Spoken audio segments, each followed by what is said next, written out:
Hello दोस्तों, आप सभी का स्वागत है आपके अपने YouTube channel gratitude learning academy में। फ्रेंड्स, आज हम लोग देखने वाले हैं झारखंड की प्रमुख जनजातियों का भाग। इसमें हम लोग प्रमुख जनजातियों में आज हम लोग पढ़ने वाले हैं हो जनजाति के बारे में। इससे पहले हम लोगों ने संथाल, उरांव, मुंडा, इन 3 जनजातियों के बारे में विस्तृत वर्णन उनका देख चुके हैं। तो आज हम लोग हो जनजाति के बारे में देखेंगे। देखिए फ्रेंड्स, हो जनजाति जो है वो झारखंड की चौथी सबसे बड़ी जनजाति है, तो इनके बारे में हम लोगों को पढ़ना जरूरी है। तो चलिए, क्लास को शुरू करने से पहले जिन दोस्तों ने अभी तक हमारे चैनल को सब्सक्राइब नहीं किया है वो जल्दी से इसे सब्सक्राइब कर ले और साथ ही बेल आइकन को भी प्रेस करें, ताकि जो भी वीडियोज़ आएंगी उन सभी की नोटिफिकेशन आप सब तक पहले पहुँच जाएगी। और आप PDF के लिए हमारे Telegram channel gratitude learning academy से जुड़ जाइए, जिसका लिंक इस वीडियो के डिस्क्रिप्शन बॉक्स में दे दिया गया है। तो चलिए शुरू करते हैं आज के क्लास को। देखिए दोस्तों, भारत में कुल 32 प्रकार की जनजातियां पाई जाती है। ये मैंने जब से आप लोगों को जनजातियों पे क्लास लेना शुरू किया तब से मैंने आप लोगों को बताया है। देखिए, जो 32 प्रकार की जनजातियां पाई जाती है उनमें से 8 जनजाति जो है वो आदिम जनजाति की श्रेणी में आती है। तो यहाँ पे जो उसके बाद जो जैसे बच गई हैं जो जनजातियाँ, उनके बारे में हम यहाँ पे पढ़ेंगे। लेकिन यहाँ पे उसमें हम लोग कुछ इंपॉर्टेंट जनजातियों के बारे में पढ़ेंगे। हम लोग कुल 32 जनजाति के बारे में अच्छे से नहीं पढ़ेंगे, उनमें कुछ इंपॉर्टेंट जो जनजातियाँ हैं उनके बारे में पढ़ेंगे। जैसे कि जो 4 जनजातियाँ थी, जैसे संथाल, उरांव, मुंडा, हो, ये 4 जनजातियां क्रम से इसी तरह से यहाँ पे सबसे अधिक जनसंख्या में पाई जाने वाली जनजातियां हैं। तो उसी तरह से हम लोग जो 8 जनजातियां जो आदिम जनजातियों की श्रेणी में आती हैं उनको हम लोग विस्तार से पढ़ेंगे। तो चलिए पहले हम लोग आज हो जनजाति के बारे में पढ़ लेते हैं। देखिए दोस्तों, हो जनजाति जो है वो इन्हें होड़ से टूटकर बना हुआ, जैसे होड़ वर्ड है जो यहाँ पे लिखा हुआ होड़ वर्ड, इसी का ये अपभ्रंश से टूटा हुआ है हो। देखिए, इनकी जो अधिकतर संस्कृति है वो मुंडा जनजाति से मिलती जुलती है, लेकिन ये मुंडा जनजाति से बिल्कुल ही थोड़ी अलग हैं। कुछ इनकी भाषाएं, जैसे कि अपने आप को जैसे ये रहते हैं, रहन सहन इनका कुछ मुंडा जनजातियों से इनका मिलता जुलता है। चलिए सबसे पहले यहाँ पे देखते हैं कि हो जनजाति झारखंड की प्रमुख जनजाति है। जनसंख्या की दृष्टि से यह झारखंड की चौथी सबसे बड़ी जनजाति है। ठीक है, इससे पहले मैंने आप लोगों को बता दिया कि संथाल, उरांव और मुंडा, ये 3 जनजातियों के बाद जो चौथी सबसे बड़ी जनजाति है वो हो जनजाति है। देखिए, इन 3 जनजातियों के बारे में वीडियो बना हुआ है, तो उसे आप लोग एक बार देख लीजिएगा। चलिए, अब 2011 के जनगणना के हिसाब से हम लोग देखते हैं कि झारखंड में इनकी स्थिति क्या है। देखिए, 2011 के जनगणना के हिसाब से इनकी जो कुल जनसंख्या है झारखंड में वो है 9,28,289। ठीक है दोस्तों, और अगर प्रतिशत की दृष्टि से देखें, जैसे जो कुल जनजातियां यहाँ पे पाई जाती है उनमें हो जनजाति का प्रतिशत कितना है, तो वो है 10.73%। ठीक है, तो इसे हम लोग लगभग 11% मान के चलते हैं। तो आप लोग देख लें कि ये जनसंख्या उतना ज़्यादा तो नहीं है, लेकिन प्रतिशत में ये ठीक ठाक यहाँ पे है। चलिए, अब इनका हम लोग निवास देखते हैं कि झारखंड में ये कहाँ पे निवास करती हैं। देखिए, इनका जो मुख्य जो निवास है वो कोल्हान प्रमंडल में है। प्रमंडल से रिलेटेड एक वीडियो बना हुआ है, उसे आप लोग देख लीजिएगा। ठीक है, तो कोल्हान प्रमंडल ये सबसे नवीन प्रमंडल भी है झारखंड का, और इसमें देखिए जो पूर्वी सिंहभूम, पश्चिमी सिंहभूम और सरायकेला खरसावा, ये 3 जिले जो हैं ये कोल्हान प्रमंडल के अंतर्गत आती हैं। और इन्हीं 3 जिलों में हो जनजातियाँ बहुत अधिक संख्या में यहीं पे इनका विस्तार पाया जाता है झारखंड में। ठीक है दोस्तों, चलिए अब आगे देखते हैं प्रजाति की दृष्टि से किस प्रजाति के अंतर्गत आती हैं। तो ये प्रोटो ऑस्ट्रेलॉइड प्रजाति के अंतर्गत आती हैं। ठीक है, अब इनका हम लोग भाषा को देख लेते हैं कि ये कौन सी भाषा को बोलते हैं। हो जनजाति की भाषा हो ही है। हो जनजाति की भाषा क्या है? हो है। और ये किस भाषा श्रेणी के अंतर्गत आते हैं? तो ये ऑस्ट्रो एशियाटिक भाषा श्रेणी के अंतर्गत आते हैं। ठीक है दोस्तों, और चलिए इनकी लिपि देखें। जो जनजातीय भाषाएं हैं उनमें किन्हीं भाषाओं में लिपि भी पाया जाता है। जैसे संथाल जनजाति की जो भाषा है उसमें लिपि पाया जाता था, संथाली भाषा के लिए ओलची की लिपि। उसी तरह से जो हो जनजाति की भाषा हो भाषा है, इनकी लिपि है बाड़त चित्ती। देखिए, जिनकी अलग से अपनी लिपि है वो एग्ज़ाम में पूछे जा सकते हैं। तो देखिए, हो जनजाति की जो लिपि है वो है बाड़त चित्ती, आप लोग इसको याद रखिएगा। चलिए अब हम देखते हैं पेशा। ये अपने जीवन यापन के लिए किस पेशा को अपनाती हैं। तो देखिए, झारखंड में जितनी भी जनजातियां हैं, अधिकतर जनजातियां मुख्य रूप से कृषि कार्य को करती हैं। लेकिन कृषि कार्य के साथ साथ देखिए, ये भी जनजाति जो है इनका मुख्य पेशा कृषि ही है। लेकिन कृषि कार्य के साथ साथ ये क्या करती हैं? खनन का भी कार्य करती हैं और उद्योग में भी, जैसे कि जहाँ पे कारखाना है यहाँ पे, उन सभी में भी ये काम करते हैं। मजदूरी वगैरह के काम ये लोग अधिकतर करते हैं। देखिए झारखंड जो है वो, आप लोगों को पता है कि झारखंड खनिज संपदा वाला क्षेत्र है, तो यहाँ पे खनन वगैरह का कार्य करने में ये जनजातियाँ मुख्य रूप से भूमिका निभाती हैं। चलिए अब देखते हैं हम इनका समाज कैसा है। हो जनजातियों का जो समाज है वो पितृसत्तात्मक है, अर्थात इनके परिवार में जो घर का मुखिया होता है वो पिता होता है। ठीक है दोस्तों, चलिए अब आगे बढ़ते। देखिए हो जनजाति में जितनी भी जनजातियां हैं उन सभी में गोत्र पाए जाते हैं, तो हो जनजातियों में भी गोत्र पाया जाएगा। तो इनमें देखिए गोत्र की जो संख्या है वो 80 से भी अधिक है। ठीक है दोस्तों, तो चलिए इनमें से कुछ एग्जाम्पल के रूप में यहाँ पे लिखा हुआ है। जैसे कि एक गोत्र का नाम यहाँ पे लिखा हुआ पुर्ती, फिर है बारला, जोजो, इसी तरह से बहुत सारे गोत्र इनमें पाए जाते हैं और प्रत्येक गोत्र का अपना एक चिन्ह भी है। ठीक है दोस्तों, प्रतीक चिन्ह। चलिए अब हम यहाँ पे विवाह के प्रकार को देखते हैं। जो जनजातियों में विवाह होता है वो जो नॉर्मल लोग में विवाह होता है उनसे कुछ अलग विवाह के इनमें प्रकार होते हैं, प्रचलन होते हैं। तो चलिए देखिए, जो सबसे प्रचलित विवाह है वो है आदि विवाह। ठीक है दोस्तों, ये सबसे प्रचलित विवाह है हो जनजाति में, आदि विवाह। उसके बाद है दिकु विवाह।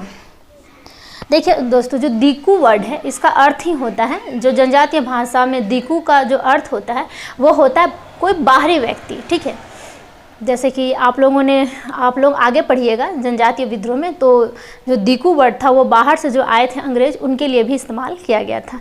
ठीक है दोस्तों, तो चलिए दिकु विवाह, इसमें क्या होता है ना कि जो हो जनजाति के जो लोग हैं वो यहाँ पे जो बाहर से आके बसे हुए लोग हैं उनके परिवार के साथ भी इनका वैवाहिक संबंध होता है। ठीक है दोस्तों, चलिए आगे है राजी खुशी विवाह। राजी खुशी विवाह के बारे में मैंने आप लोगों को पिछले क्लास में बता दिया था।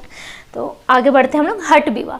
जो हट विवाह होता है दोस्तों, उसमें क्या होता है कि जो लड़की है वो हट करके, जिद करके लड़के के घर पे रहने लगती है, उसके बाद उनका विवाह कर दिया जाता है। तो चलिए जो हठ विवाह है उस विवाह को यहाँ पे हो जनजाति में एक अलग नाम दिया गया है, उसका नाम दिया गया है आंदेर विवाह। ठीक है, इसको नाम को आप लोगों को याद रखना होगा। ठीक है, हट विवाह को हो जनजाति में आंदेर विवाह के नाम से जाना जाता है। ठीक है दोस्तों, अब देखिए विवाह के समय में इन हो जनजाति में भी वधू मूल्य का प्रचलन है। जैसे वधू मूल्य के बारे में पहले ही आप लोगों को अच्छे से डिटेल से बता दिया गया है, तो देखिए इनमें भी वधू मूल्य का प्रचलन है। और वधू मूल्य का जो नाम है इनमें, वधू मूल्य को इनमें गोनोंग या पोन कहा जाता है। ठीक है दोस्तों, गोनोंग या पोन कहा जाता है। चलिए अब आगे बढ़ते हैं। नोट करके कुछ यहाँ पे इनके विवाह के संबंध में कुछ बातें लिखी गई हैं। जैसे इनमें बाल विवाह नहीं होता है, तो देखिए ये समाज बहुत ही अच्छा समाज है कि इनमें क्या है, बाल विवाह नहीं होता है। चलिए, और समान गोत्र में विवाह वर्जित है। देखिए ऐसा माना जाता है कि अगर आप समान गोत्र में विवाह करते हैं तो जो समान गोत्र के लोग होते हैं उनमें आपस में भाई बहन का रिश्ता हो जाता है, तो इस वजह से इनमें समान गोत्र में विवाह जो है वो वर्जित है। अब देखिए इसमें एक चीज़ है, लेकिन इसमें लिखा हुआ है उसको आप लोग समझ जाइए। जैसे ममेरा भाई बहन के बीच में, ममेरा भाई बहन के बीच में विवाह का संबंध हो सकता है। ठीक है दोस्तों, अब देखिए इनके हम लोग प्रमुख देवी देवता को देखते हैं। चलिए, हो जनजाति के जो सबसे प्रमुख देवता हैं वो हैं सिंहबोंगा। अब पिछले क्लास में सिंहबोंगा जो देवता थे उनके बारे में बता दिया गया था कि ये सूर्य के देवता हैं। ठीक है दोस्तों, तो यहाँ पे हो जनजाति का भी जो प्रमुख देवता है वो है सिंहबोंगा। अब इनके अन्य जो देवता हैं उनको हम लोग देखते हैं। जैसे पाहुई बोंगा। पाहुई बोंगा का अर्थ हो गया ग्राम देवता, जो गांव के देवता होते हैं। अब आगे है ओटी बोड़ोम। ओटी बोड़ोम का अर्थ हो गया पृथ्वी के देवता, जो पृथ्वी के देवता हैं। ठीक है दोस्तों, चलिए अब आगे जो इनके देवता हैं मारंग बुरु। देखिए मारंग बुरु का अर्थ होता है पहाड़ के देवता। ठीक है दोस्तों, यहाँ पे पहले ही बता दिया गया था कि बुरु का अर्थ होता है पर्वत। ठीक है, तो यहाँ पे मारंग बुरु का अर्थ हो गया पहाड़ के देवता। अगले हैं दसावली बोंगा। दसावली बोंगा देखिए एक देसावली है जो कि गांव की सबसे बड़ी देवी होती हैं, लेकिन यहाँ पे देखिए दसावली बोंगा है, ये क्या है, वर्षा के देवता हैं। ठीक है दोस्तों, जो वर्षा होती है उसके देवता हैं ये। अब देखिए इनमें एक और देवता है नागे बोंगा। नागे बोंगा का अर्थ हो गया जो नाग के देवता हैं। ठीक है दोस्तों, चलिए अब यहाँ पे एक वर्ड लिखा हुआ है देवरी। देखिए इस वर्ड का मतलब क्या है,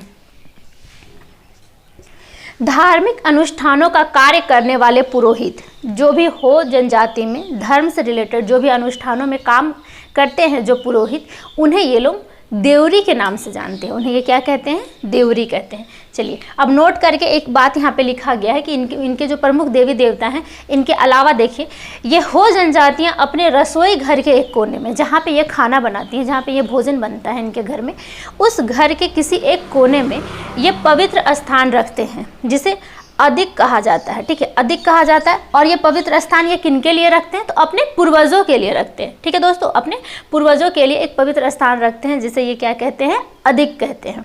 ठीक है, चलिए अब हम लोग आगे बढ़ते हैं। यहाँ तक आप लोगों ने देख लिया। चलिए अब आगे बढ़ते। देखिए हो जनजाति में भी युवागृह पाया जाता है। और जनजातियों में युवागृह क्यों होता है, इसका क्या कारण होता है, इन सभी के बारे में मैंने आप लोगों को पिछले क्लास में डिटेल में समझा दिया है। तो चलिए यहाँ पे हम लोग देख लेते हैं इनके युवागृह को क्या कहा जाता है। जो हो जनजातियाँ हैं इनके युवागृह को गोती आरा कहा जाता है। आप लोग इसको गित्ती ओड़ा नहीं समझिएगा, ये क्या लिखा हुआ है? गोती आरा। नाम जो है वो लगभग मिलते जुलते टाइप से हैं लेकिन अलग हैं ये। ठीक है, गोती आरा नाम है। चलिए अब इनके हम लोग प्रमुख पर्व त्यौहार को देख लेते हैं। यहाँ पे हम लोगों ने प्रमुख देवी देवता, युवागृह, इनका परिवार, पेशा, ये सारा चीज़ हम लोगों ने देख लिया। अब हम लोग आगे बढ़ते हुए देखते हैं इनके प्रमुख पर्व एवं त्यौहार को। देखिए यहाँ पे जो इनका प्रमुख त्यौहार है वो है माघे पर्व, बाहा पर्व, उमरी पर्व, होरो पर्व। देखिए जो होरो पर्व है ना, ये धान का जब रुपाई होता है, बुआई होता है, उस वक्त ये पर्व मनाया जाता है। जोमनाना पर्व और कोलूम पर्व। देखिए हो जनजातियों में जितने भी त्यौहार होते हैं, पर्व त्यौहार जितने भी हैं, ये अधिकतर कृषि से जुड़े पर्व त्यौहार हैं। देखिए यहाँ पे इनका जो मुख्य पेशा था वो कृषि था, तो इनके जो अधिकतर पर्व त्यौहार हैं वो कृषि से ही जुड़े हुए हैं। देखिए दोस्तों जितने भी यहाँ पे पर्व त्यौहार के नाम लिखे गए हैं उनको हम लोग को अच्छे से डिटेल में पर्व त्यौहार, झारखंड के प्रमुख पर्व त्यौहार के रूप में हम लोग को पढ़ना है। जैसे कि यहाँ पे बाहा पर्व है। बाहा पर्व आप लोगों ने संथाल जनजाति में भी पढ़ा, तो आप लोगों को ये जानना ज़रूरी है कि बाहा पर्व क्या है, क्यों मनाया जाता है, इसका क्या उद्देश्य है मनाने के पीछे। तो ये सब हम लोग को डिटेल में पढ़ना है और हम लोग उसको पढ़ेंगे आगे के क्लासों में। चलिए अब देखिए इनमें जो अंतिम संस्कार हैं, हो जनजाति में जो अंतिम संस्कार है उसमें जलाने एवं दफनाने, ठीक है, दाह संस्कार एवं दफनाने दोनों की प्रथा प्रचलित है। चलिए अब हम लोग कुछ इंपॉर्टेंट पॉइंट को देखते हैं हो जनजातियों में, जो एग्जाम से रिलेटेड इंपॉर्टेंट है। चलिए इनका जो पेय पदार्थ है वो क्या है? इली। जैसे कि हम लोगों ने उराओं में पढ़ा था, उराओं का पेय पदार्थ जो था वो हड़िया था। ठीक है, उसी तरह से इनका जो पेय पदार्थ है, हो जनजाति का जो पेय पदार्थ है उसे ये लोग कहते हैं इली। अब उसके बाद देखिए ये अखरा। अखरा या अखड़ा एक ही चीज़ है जिसमें मैंने आप लोगों को पिछले क्लास में बताया है कि अखरा में क्या होता है कि ये मनोरंजन के लिए या फिर अपने किसी सामाजिक कार्य करने के लिए एक जगह पे जहाँ पे जमा होते हैं और किसी पर्व त्यौहार में अच्छे से एक साथ होकर एकजुट होकर मनाते हैं, नृत्य वगैरह करते हैं, उसे अखरा कहते हैं। लेकिन हो जनजाति में इसी अखरा को एटे तुर्तुड, देखिए ये नाम इम्पॉर्टेंट है। ठीक है, इन हो जनजाति में अखरा को एटे तुर्तुड कहा जाता है। ठीक है दोस्तों, और देखिए कुछ एक और इम्पॉर्टेंट बात यहाँ पे लिखा हुआ है कि हो जनजातियों में महिलाओं को हल एवं धनुष, देखिए हल एवं तीर धनुष छूना या चलाना वर्जित है, मतलब इन्हें मना किया गया है। दोस्तों इसके साथ ही एक और पॉइंट यहाँ पे है कि हो जनजातियों में जो पुरुष होते हैं वो दाढ़ी मूछ वगैरह नहीं रखते हैं। ठीक है दोस्तों, तो यहाँ पे आप लोगों ने बहुत सारी चीज़ों को यहाँ पे देख लिया है। चलिए तो फिर उम्मीद करते हैं कि ये क्लास आप लोगों को बहुत ही ज़्यादा अच्छा लगा होगा, बहुत कुछ नया चीज़ आप लोग यहाँ पे सीखे होंगे, समझे होंगे।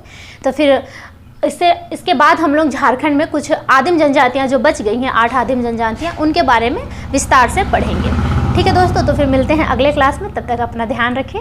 धन्यवाद।